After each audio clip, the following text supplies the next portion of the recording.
My name is Amanda Miller, and at 28, I never expected to become the center of a family war. When my beloved Grandma Eleanor passed away last month after her long illness, I discovered through my cousin's accidental text that I was deliberately excluded from the will reading. Despite the knot in my stomach, I showed up anyway. We already divided everything. My Aunt Judith announced with a smirk, "You weren't invited for a reason." Then the lawyer frowned, but her name is the only one in the will. The room went deadly silent. If you've ever felt unfairly excluded by family, hit that subscribe button and leave a comment about where you're watching from. Family drama happens everywhere. And I'm about to share how mine unfolded in ways no one expected. Growing up as the daughter of Grandma Eleanor's youngest son Robert wasn't always easy, but my father made sure I had a happy childhood. He was the family rebel who chose to become a high school teacher rather than join the family investment firm. My mother Samantha was a nurse, and they raised me with values centered around helping others rather than accumulating wealth. Every Sunday, we would visit Grandma Eleanor's grand Victorian house in the historic district of Boston, a beautiful relic that had been in our family for generations. When I was 12, everything changed. My father died suddenly of an aneurysm, and my mother struggled to cope both emotionally and financially. Grandma Eleanor stepped in without hesitation. "Amanda will live with me part of the week," she announced to the family, brooking no argument. For the next 6 years, I split my time between my mother's modest apartment and Grandma's house. While my mother worked double shifts to keep us afloat, Grandma became my second parent. "You're like me, Amanda," she would tell me as we sat in her garden. "You see people for who they are, not what they can give you." Her words shaped me more than she ever knew. Grandma Eleanor wasn't your typical wealthy widow. She wore simple clothes, volunteered at soup kitchens, and quietly donated to causes she believed in. The grand house was her one indulgence, a home filled with memories rather than showcased wealth. My Uncle Philip and Aunt Judith never understood her choices. They lived in modern mansions in the suburbs, drove luxury cars, and constantly pressured Grandma to live up to her status. When I decided to follow my mother's footsteps and become a nurse, specifically choosing hospice care, my extended family was perplexed. Uncle Philip cornered me at Thanksgiving dinner when I was 21. "You could work for the family business, Amanda. Why waste your time on a career with such a low ceiling?" He swirled his expensive bourbon while looking down at me. "Your grandmother could make one phone call and set you up for life." I simply smiled and said, "I want to earn my own way." Uncle Philip. My cousins Rachel and Nathan, both products of prestigious business schools and working for their father, found my choice incomprehensible. They had grown up expecting inheritance and connections to pave their way. Rachel once asked me, completely seriously, "But don't you want to be rich?" The concept that I might value something beyond money was foreign to them. As Grandma aged into her 80s, her health began to decline. I started visiting her twice weekly, bringing groceries, helping with medication, and often just sitting with her. We would bake together using her old recipes, the same ones she had taught me as a child. Her spice cookies were legendary in the family, but I was the only one who knew the secret ingredient was a dash of black pepper. "You've got flour on your nose again," she'd laugh, reaching up with a tissue. Even as her body weakened, her mind remained sharp and her wit quick. During these visits, she would tell me stories about our family history that no one else seemed interested in hearing. How her own grandmother had been one of the first female doctors in Massachusetts. How the family fortune had originally come from her grandfather's invention of a specialized textile machine. Stories of struggle, perseverance, and occasional failure that humanized our family beyond the polished facade presented at holiday gatherings. "Remember, Amanda," she told me during one such afternoon, "wealth doesn't make a person worthy. How they treat others when they think there's nothing to gain, that's the true measure of character." Meanwhile, as Grandma's health issues became more pronounced, the rest of the family visited only sporadically. Uncle Philip would stop by monthly, spending more time examining the condition of the house than connecting with his mother. Aunt Judith would bring expensive gifts that Grandma had no use for, then leave after precisely 1 hour. My cousins rarely visited unless there was a holiday meal involved. The December before Grandma passed, she gave me a small wooden box. "This was my mother's," she said, placing it in my hands. Inside was a simple pearl necklace, nothing flashy or particularly valuable. "It's beautiful," I said, genuinely touched. "I want you to have it now," she insisted. "The others would just see pearls, but you'll understand their value comes from who wore them." I had no idea then that this small gift would later be held against me. The last conversation I had with Grandma, just a week before she passed, still echoes in my mind. She was having a good day, sitting up in her favorite chair by the window. When I was about to leave, she took my hand with surprising strength. "Amanda, I've been watching all of you for years," she said, her blue eyes clear and direct. "I want you to know that I see everything. And soon, I'll be making things right." I assumed she was talking about finding peace before her passing. I had no idea she was planning something that would change all our lives forever. The first major rift in our family happened 3 years ago, when Grandma was 85. Uncle Philip called a family meeting at Grandma's house, ostensibly to discuss her care. When I arrived, I found not just family, but also a real estate agent waiting in the living room. "We've been discussing selling the lake house," Uncle Philip announced, referring to our family's vacation property in New Hampshire. Grandma had spent every summer there since she was a child. "It's sitting empty most of the year, and the maintenance costs are ridiculous." I glanced at Grandma, whose expression was carefully neutral, but I knew her well enough to see the tightness around her mouth. "Has Grandma agreed to this?" I asked. Uncle Philip waved dismissively. "Mother understands it's the practical choice. At her age, she can't enjoy it anymore anyway." "Actually," I said, "we were just talking last week about her wanting to spend a few weeks there this summer." The room went silent. Aunt Judith cleared her throat. "Amanda, dear, perhaps you misunderstood. Mother knows her limitations." Grandma finally spoke up. "I did say that to Amanda. I have no intention of selling my lake house." The real estate agent awkwardly excused herself, and once she left, Uncle Philip turned on me. "You always do this," he snapped. "You think you know what's best because you spend more time here, but you don't understand the financial considerations." "What I understand," I replied evenly, "is that Grandma should make her own decisions about her property." That night, after everyone else had left, Uncle Philip cornered me in the kitchen. "Listen carefully," he said, his voice low. "You may think you're special to her, but you're pushing your luck. Don't forget who built this family's wealth, and it certainly wasn't your father." The jab about my father stung. But I stood my ground. "This isn't about money, Uncle Philip. It's about respecting Grandma's wishes." From that day forward, Uncle Philip began what I can only describe as a campaign against me. It started subtly, comments to other family members about how I was manipulating Grandma, suggestions that I was positioning myself for special treatment in the will. By Christmas that year, it was clear that many in the extended family had turned against me. At the holiday dinner, Aunt Judith accidentally excluded me from the family photo. Cousin Rachel made pointed comments about fortune hunters while looking directly at me. Even my mother's sister, Aunt Grace, who had always been kind to me, was noticeably distant. After dinner, I overheard Uncle Philip talking to my cousin Nathan. "We need to protect Eleanor from Amanda's influence. She's got her wrapped around her finger. And who knows what she's convincing her to do with the estate."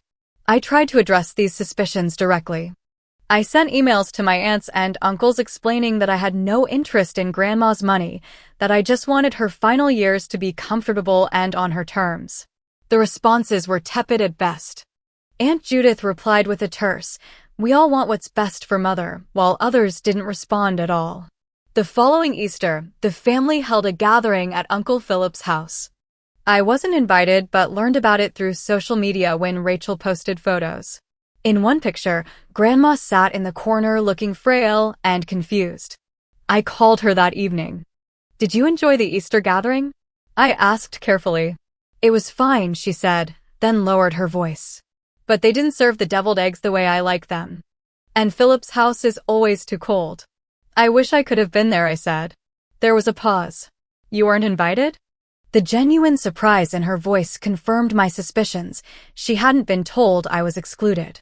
As Grandma's health declined more rapidly, the family began actively limiting my access to her.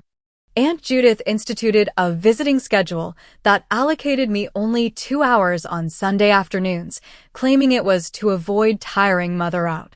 When I arrived for these visits, I often found a cousin or aunt suddenly deciding to drop in at the same time, making private conversations impossible. In response, I found creative ways to maintain our connection. I would bring lunch to share with Grandma on my days off from the hospice center. The home health aide, Maria, who genuinely cared for Grandma, would sometimes call me directly when she thought Grandma needed company or was having a particularly good day. The last Christmas before she died, I wasn't invited to the family gathering at all. I received a text from Aunt Judith, "We're keeping the holidays small this year. Mother needs rest." Later, I discovered from Maria that small meant everyone except me. So on Christmas Eve, I dropped off a package with Maria, Grandma's favorite spice cookies that we used to bake together, a soft cashmere shawl in her favorite blue, and a photo album I'd created with pictures from her lake house across the decades. When Grandma passed away in April, I didn't get the news directly from family. Maria called me in tears from Grandma's house. By the time I arrived, Uncle Philip and Aunt Judith were already there, speaking with a funeral director about arrangements. "Oh, Amanda," Aunt Judith said with artificial sweetness when she saw me. "We were going to call you, of course." The funeral was a parade of family politics. I was seated in the third row, behind extended family members who had seen Grandma maybe twice in the last decade. I wasn't asked to speak, despite having spent more time with her than anyone in recent years.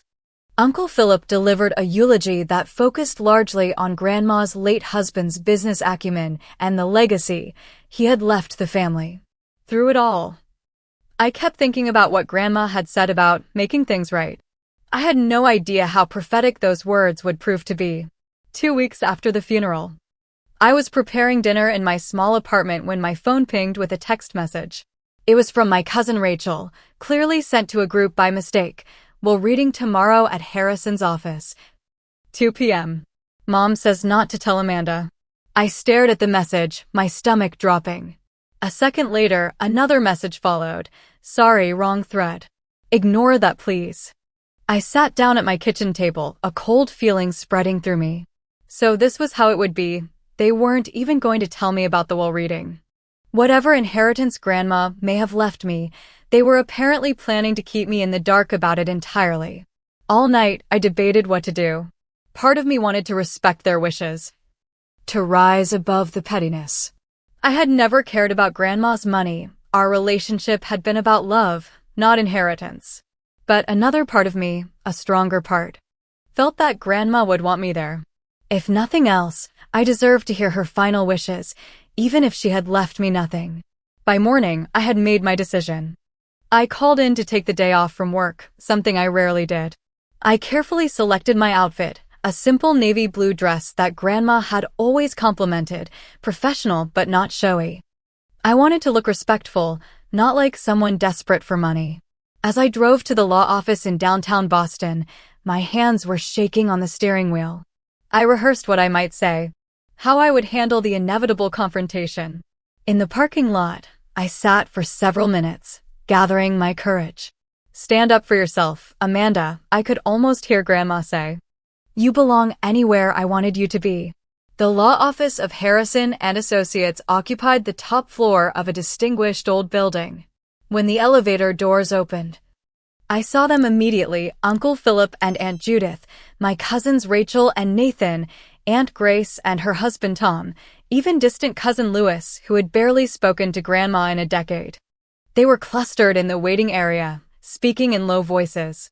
Aunt Judith saw me first. Her face froze in mid-sentence, then quickly rearranged itself into a mask of disapproval. "Amanda," she said loudly, causing everyone else to turn. "What are you doing here?" I lifted my chin slightly. "I'm here for Grandma's will reading." Uncle Philip stepped forward, physically placing himself between me and the group. "You weren't invited. This is for family." I am family, I said simply. You know what he means, Rachel interjected. Family who respected Grandma's wishes instead of trying to influence her.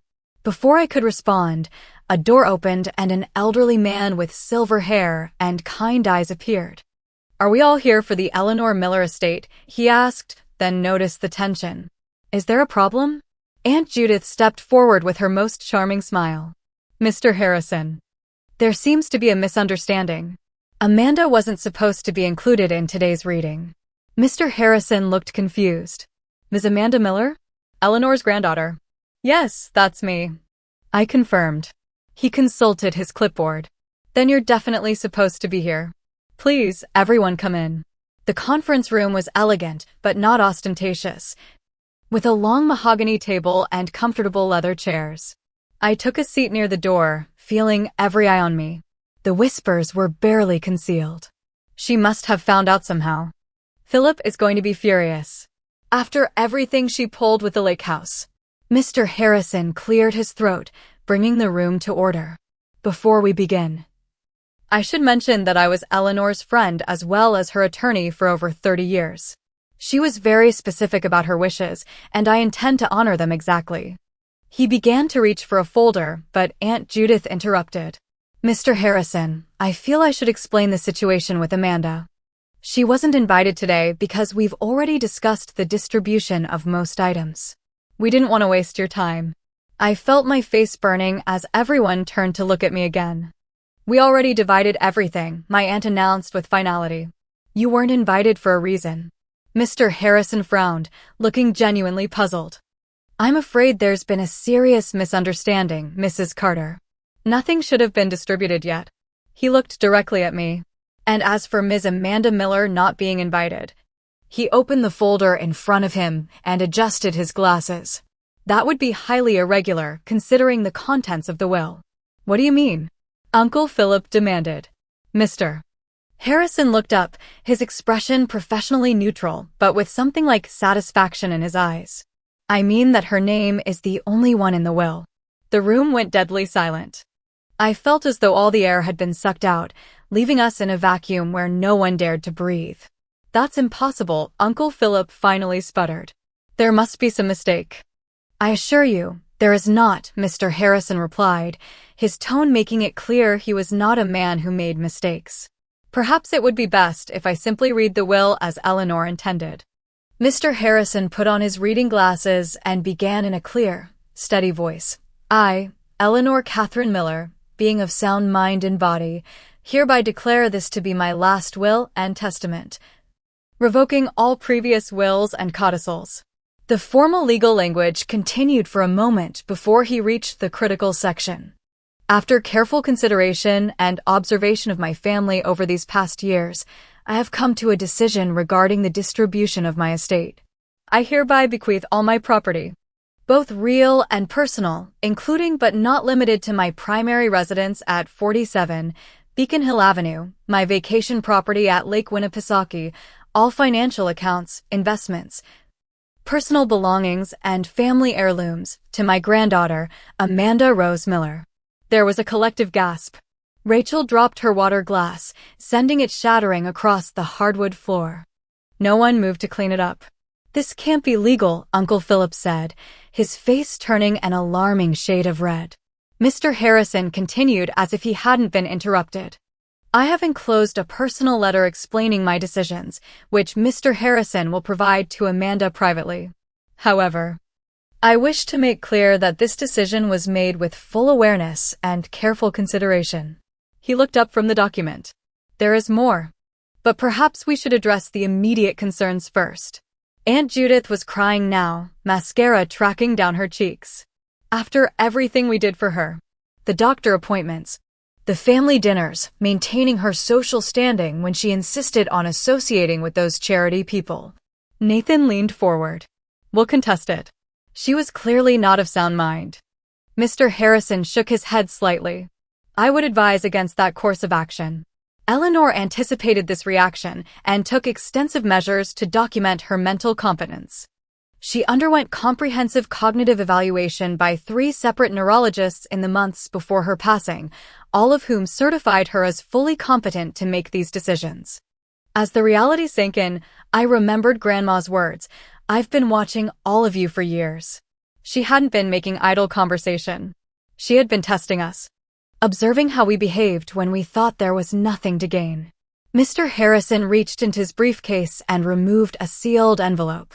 "Amanda, your grandmother asked me to give you this letter privately, but given the circumstances, you might want to share certain portions with the family." With trembling hands, I opened the envelope and began to read silently. "My dearest Amanda, if you're reading this, then I've moved on to whatever comes next, and you've just discovered that you're my sole heir. I imagine the family is not taking it well. For years, I've watched how each of you behaved around me. Philip visited only when he wanted to discuss rationalizing my assets. Judith came with expensive gifts but never stayed long enough for a real conversation. The grandchildren, except for you, called only on birthdays and holidays. But you, Amanda, you came because you wanted to be with me. You listened to my stories, baked my recipes, and treated me like a person, not a bank account waiting to be accessed. I've been conducting a test these past years. I deliberately mentioned valuable items around different family members to see how they would react. I watched who asked about my health and who asked about my portfolio. I noticed who helped because they cared and who helped because they thought they should. You were the only one who never failed the test. With love and complete confidence in you. Grandma Eleanor." I looked up from the letter, tears streaming down my face, to find the room in chaos. Uncle Philip was on his phone, presumably calling his lawyer. Aunt Judith was berating Mr. Harrison about undue influence. Rachel was sobbing dramatically while Nathan stared blankly at the wall. "There's something else you should all know," Mr. Harrison said loudly, cutting through the noise. Eleanor documented everything. She kept meticulous records of visits, conversations, and behaviors. She installed a security system in her home 2 years ago that tracked who came and went. She saved text messages and emails. She even recorded some conversations, which is legal in Massachusetts as long as one party consents. He opened another folder.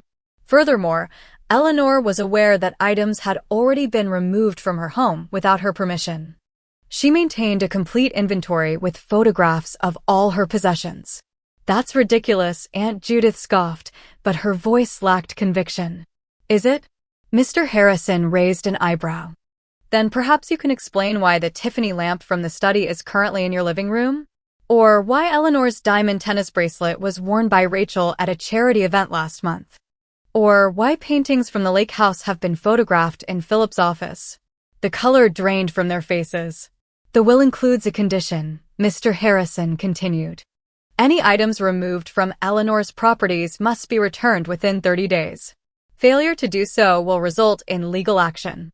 Uncle Philip finally exploded. "This is your doing," he shouted at me, pointing a trembling finger. "You manipulated a confused old woman. You turned her against her own family." I thought of all the Sunday afternoons I'd spent with Grandma, talking about books and birds and family history. I thought of the times I'd driven her to doctor appointments when no one else would take time off work. I thought of the simple joy on her face when I brought her favorite ice cream just because it was Tuesday. "No, Uncle Philip," I said quietly. "Grandma knew exactly what she was doing. She always did." The next few weeks were a nightmare. I left Mr. Harrison's office that day with Grandma's letter clutched to my chest and my family's threats echoing in my ears. Uncle Philip's final words to me were, "This isn't over." Not by a long shot. He wasn't lying.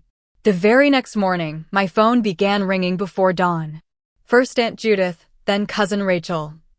Then relatives I barely knew, all demanding explanations, making accusations, or attempting to negotiate for items they felt entitled to. I stopped answering unknown numbers, but the voicemails piled up. "Amanda, this is your Aunt Judith. I expect you to do the right thing here. Your grandmother wasn't thinking clearly. We all know it. Call me back immediately. Hey, it's Nathan. Look, I know we haven't been close, but that silver set was promised to me years ago. I can send you the email where Grandma mentioned it. Amanda, this is Uncle Philip." My lawyer will be contacting you. What you've done is despicable and won't stand up in court. By the end of the week, the harassment had moved online.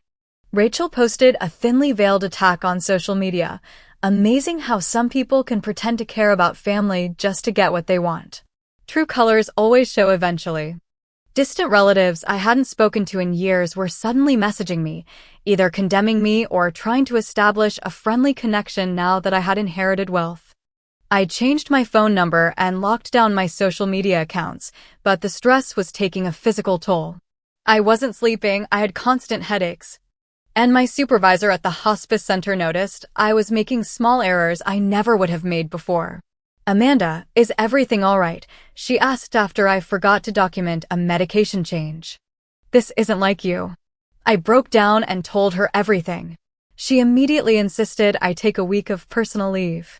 "Your patients need you at your best," she said kindly. "Take some time to get your legal affairs in order." During that week, I finally visited Grandma's house, my house now, according to the will. I used the key I'd had for years and walked into the silent, empty rooms that still smelled faintly of her perfume. But something was wrong. The house felt hollow, with conspicuous empty spaces on walls and shelves. Moving from room to room, I began to realize the extent of what had happened. The antique clock that had always stood in the hallway gone. The collection of crystal figurines Grandma had treasured, missing several pieces. Her jewelry box in the bedroom, nearly empty. They had already taken so much. Not just valuable items, but things of purely sentimental value. The hand-knit Afghan Grandma's mother had made. The collection of souvenir spoons from her travels with Grandpa. Even the worn recipe book where she had penciled notes in the margins. I sank onto her bed, stripped now of the handmade quilt that should have been there, and sobbed until I had no tears left. It wasn't about the monetary value, it was the erasure of her presence, the theft of memories I had hoped to keep close. In the back of her closet, I found a small safe I hadn't known about. After trying several combinations that might be meaningful to her, I finally used her birthday, and it opened. Inside was a leather-bound journal, several USB drives, and a note in her handwriting. "For Amanda, use if necessary." The journal detailed everything. Every visit, every conversation, every borrowed item that was never returned. She had been documenting the family's behavior for years, creating a record that would be impossible to dispute. The USB drives contained backup copies of emails, photographs of her possessions, and even audio recordings. One entry from 6 months before her death stood out. "Philip visited today. Spent 10 minutes asking about my health. Then an hour trying to convince me to streamline my estate by selling the lake property. When I refused, he became quite irritated and said I was being irrational about a depreciating asset. What he doesn't know is that I had the property appraised last month. It's worth nearly double what it was when Harold and I bought it. Philip has never understood the difference between price and value." Another entry was even more telling. "Judith brought Rachel for a casual visit today. While Judith kept me occupied in the living room, Rachel disappeared upstairs for nearly 20 minutes. After they left, I checked my jewelry box. As I suspected, my tennis bracelet is now missing. I've updated the inventory and taken photos of the empty space. I wonder if they realize there are cameras in the upstairs hallway now." Armed with this evidence, I contacted Mr. Harrison again. "I need to fight back," I told him. "They've already taken so much." "Eleanor suspected this might happen," he said gravely. "She was very thorough in her preparations. I'll connect you with a litigation attorney who specializes in contested wills and estate theft." The attorney, Sarah Donovan, was a formidable woman in her 50s with a reputation for being relentless. She reviewed Grandma's documentation and immediately began drafting cease and desist letters to everyone who had taken items from the house. "This is one of the most well-documented cases I've ever seen," she told me. "Your grandmother was extraordinarily methodical." The legal pushback only intensified the family's campaign against me. Uncle Philip, true to his word, filed a lawsuit contesting the will on grounds of undue influence and lack of testamentary capacity. Aunt Judith began calling my colleagues at the hospice center. insinuating that I had neglected patients to spend time manipulating my grandmother. The director of the center called me into her office. "Amanda, I know these accusations are baseless, but they're becoming disruptive. Several families have expressed concerns after receiving calls from your aunt. My professional reputation, which I had built through years of dedicated care, was being systematically attacked. The stress became so severe that I developed insomnia and started having panic attacks. My doctor prescribed anxiety medication and strongly recommended therapy. Your physical symptoms are a direct result of this ongoing stress," she explained. "This level of family conflict creates genuine trauma."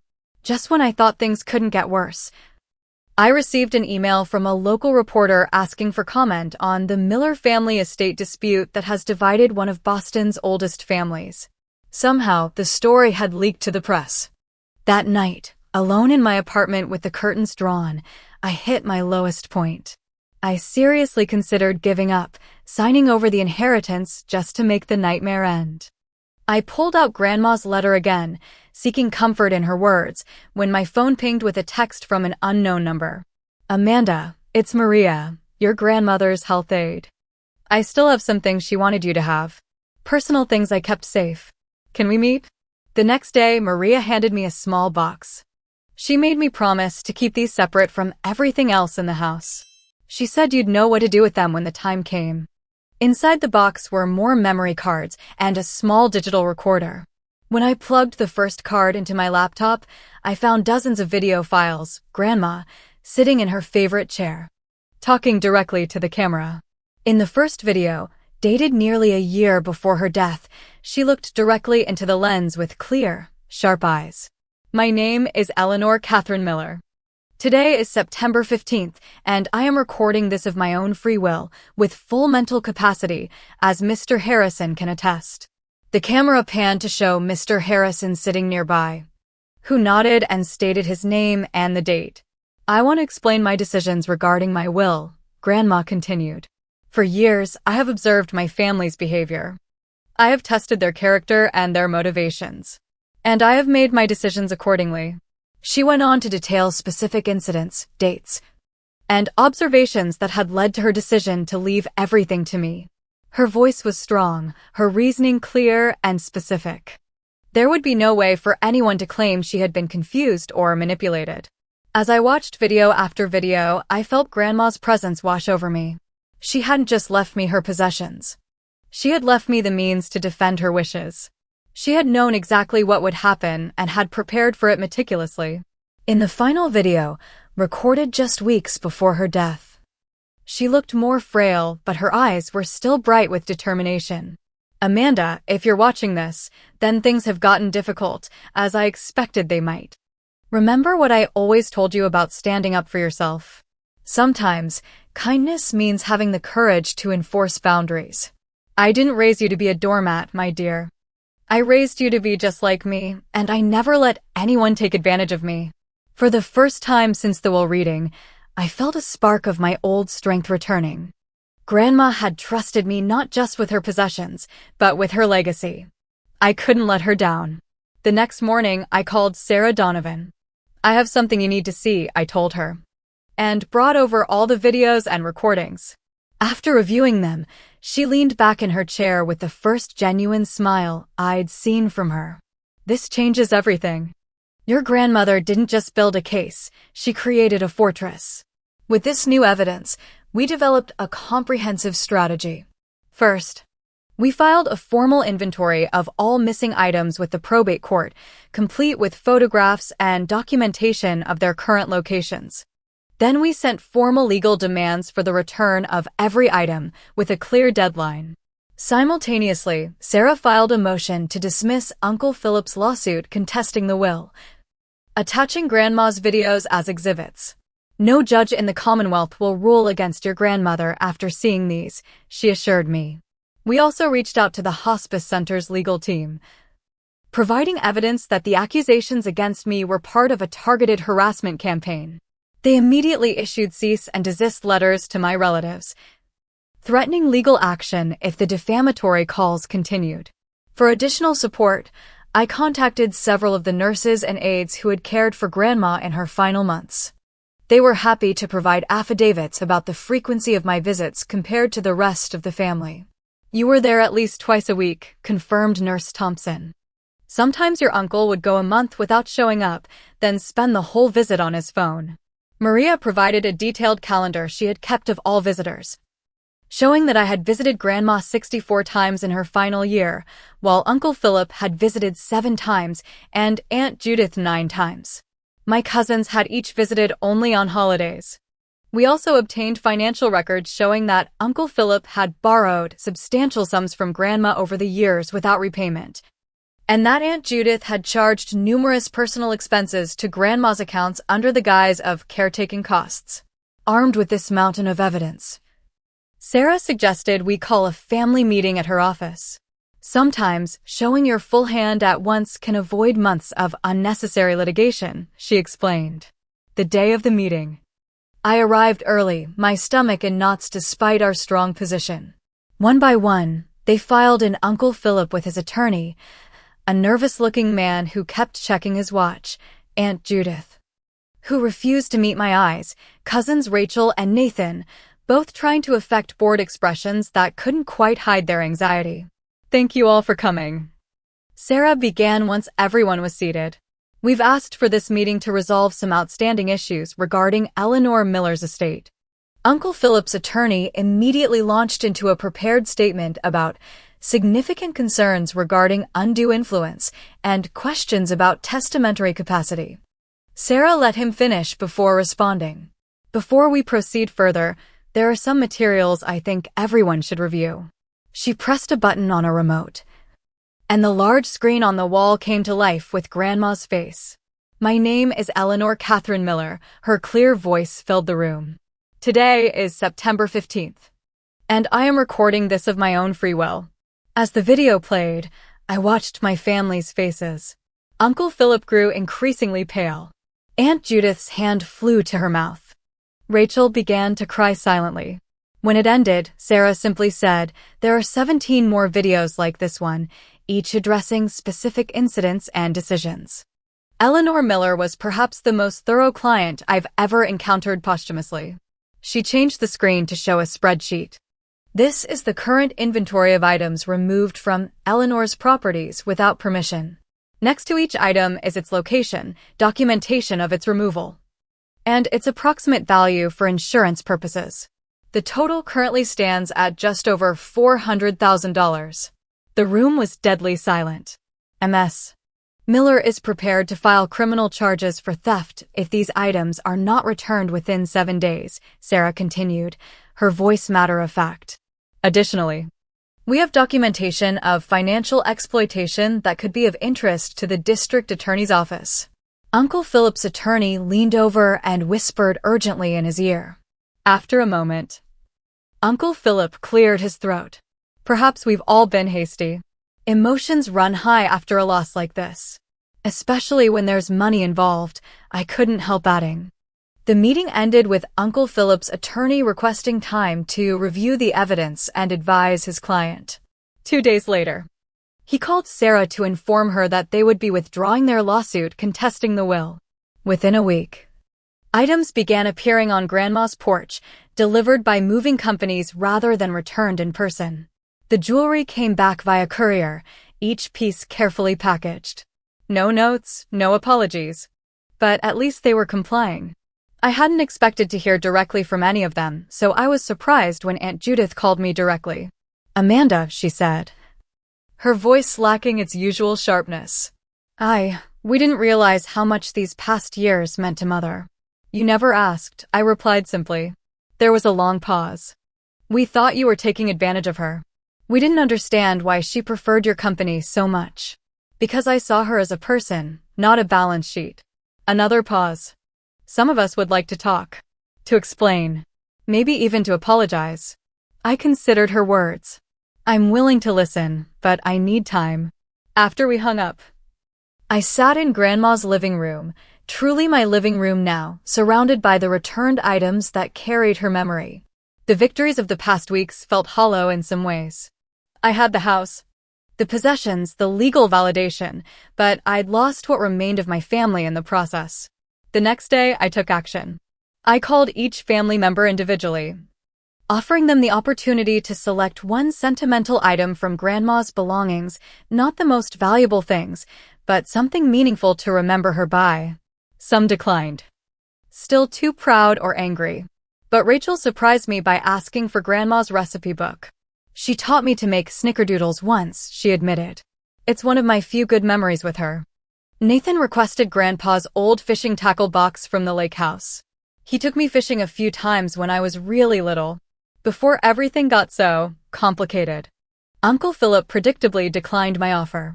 But Aunt Judith asked for one of Grandma's watercolor paintings, a simple landscape of the lake at sunset. She painted it the summer before she married your grandfather, she told me. I always admired it. These small connections didn't heal the deep wounds that had been inflicted, but they were a start. A recognition that Grandma had been more than her wealth. She had been a person who touched all our lives in different ways. The court officially closed the case the following month, confirming me as the sole heir and legal owner of all Grandma's properties and possessions. The victory was complete, but complicated by the knowledge that relationships had been irreparably damaged. As I stood on the porch of Grandma's house, my house, watching the sunset, I thought about how she would feel about all that had happened. The ugliness, the accusations, the greed, but also the final honoring of her wishes. You did good, Grandma, I whispered to the evening air. You saw us all clearly, even when we couldn't see ourselves. 6 months after the will reading that changed everything, I sat in Grandma Eleanor's garden, now my garden, watching bees buzz lazily around the lavender bushes she had planted years ago. The property had transformed in subtle ways. I'd kept the character and warmth she had cultivated, but added touches that reflected my own personality. New bookshelves in the study, a small meditation corner in the sunroom, wind chimes hanging from the porch ceiling. The house no longer felt haunted by conflict. It had become a sanctuary again, just as it had been during my childhood visits. I'd taken a leave of absence from the hospice center to focus on settling the estate and determining my path forward. The inheritance had given me options I'd never imagined having, but also responsibilities I was still learning to navigate. One rainy afternoon, while organizing Grandma's desk, I found an envelope I had somehow missed during previous cleanings. It was addressed simply to Amanda, after everything is settled. Inside was a handwritten letter on Grandma's distinctive stationery. My dearest Amanda, if you're reading this, then the storm has passed. Knowing our family, it was likely a Category 5 hurricane, but I had complete faith in your strength and resilience. I need to explain something I couldn't put in my official documents. This inheritance was never about punishing the others, though I'm sure that's how they saw it. It was about recognizing the heart that beats so strongly in you, the same heart my Harold had, the same heart your father Robert inherited. Money changes people, Amanda. I've watched it happen throughout my life. It can bring out selfishness, entitlement, and cruelty. But occasionally, very occasionally, it finds its way to someone who understands its true purpose. To create security that allows for generosity. I chose you not because you were perfect or because you never disappointed me. I chose you because when you made mistakes, you owned them. When you disagreed with me, you did so respectfully. When you helped me, you did it without expectation of reward. The others will claim I was manipulated or confused, but the truth is simpler. I wanted my legacy in the hands of someone who would honor its spirit, not just preserve its value. Now, some advice from beyond.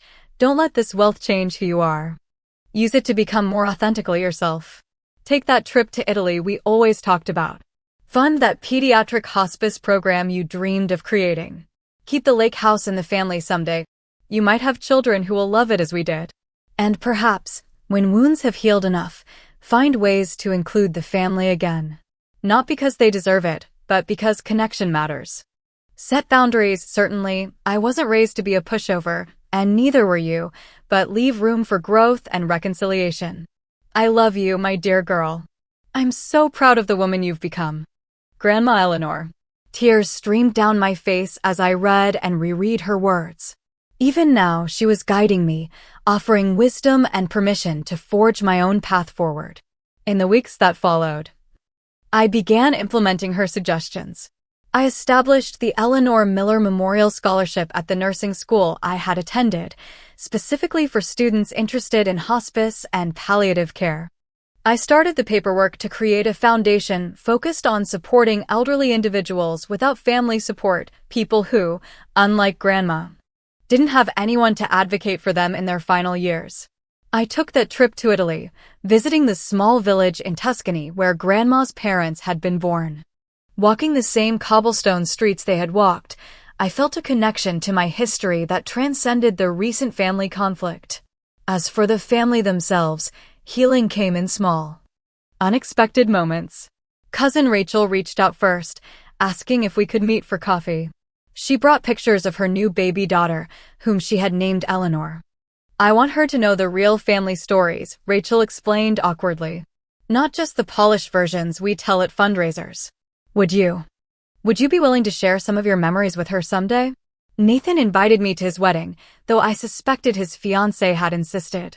Still, when I attended, he made a point of introducing me to everyone as my cousin who runs the Eleanor Miller Foundation. It wasn't warm, but it was acknowledgement. Aunt Judith remained distant, but sent a Christmas card with a brief note. "Your grandmother would be proud of what you're doing with the foundation." Coming from her, it was practically an olive branch.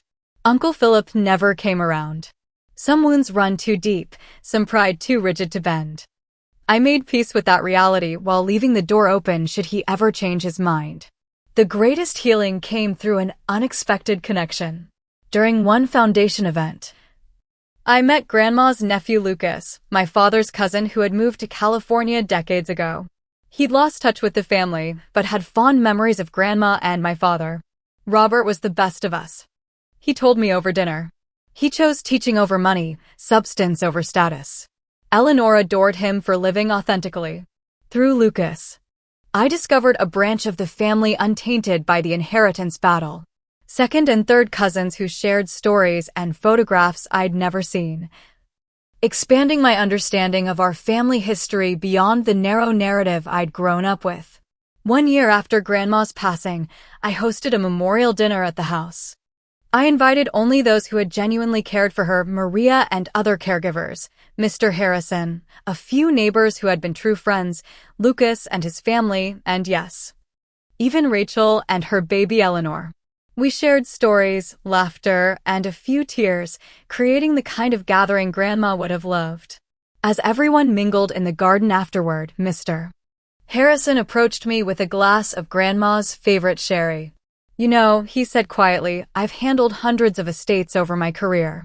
Seen families torn apart and relationships destroyed over far less than what was at stake here. I'm not sure our family fared much better," I admitted. He shook his head. "You misunderstand me. The miracle isn't that some relationships survived, it's that you remained true to yourself throughout. Eleanor told me once that her greatest achievement wasn't her wealth or status, but raising a son who valued integrity enough to pass it to his daughter." I looked around at the gathering, not the family I had expected to have, but a chosen family bound by genuine love and respect for Grandma Eleanor. On the mantel inside, her photograph watched over us all, her slight smile seeming to say she had known how everything would unfold. The inheritance had cost me relationships, but had given me something far more valuable. The freedom to live by my own values, just as my father had done, just as Grandma had taught me. I understood now that this had been her true bequest, not the house or the money, but the courage to stand firm in my truth. As the evening ended and guests departed, I stood on the porch watching the fireflies emerge in the summer twilight. "We did it, Grandma," I whispered. "We made things right." Have you ever had to stand up for yourself against family pressure? I'd love to hear your stories in the comments below. And if this story resonated with you, please subscribe to hear more tales of family dynamics, unexpected inheritances, and finding strength in difficult situations. Remember that sometimes the most valuable inheritance isn't measured in dollars, but in the lessons and love we carry forward. Thank you for listening to my story today. May you always find the courage to honor your own truth, just as my Grandma Eleanor taught me.